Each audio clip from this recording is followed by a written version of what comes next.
सोलापुरात पुन्हा ड्रग्ज आढळून आले असून पोलिसांनी एकाला पकडला आहे।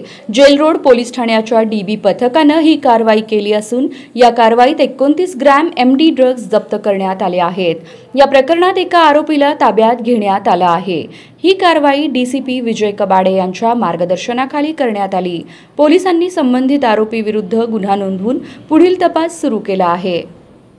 काल दिनांक 28 सप्टेंबर रोजी दुपारच्या वेळेस गोपनीय माहिती मिळाल्यावरून पोलीस स्टेशन जेल रोड येथील डीबीचे अधिकारी आणि स्टाफ यांच्या कारवाईतून सोलापूर शहराचाच रहिवासी असलेला अमीर हमजा अखलाक दिना वय वर्ष 30 याच्या ताब्यातून 29 ग्राम एमडी ड्रग्ज रिकव्हर करण्यात आलेला आहे।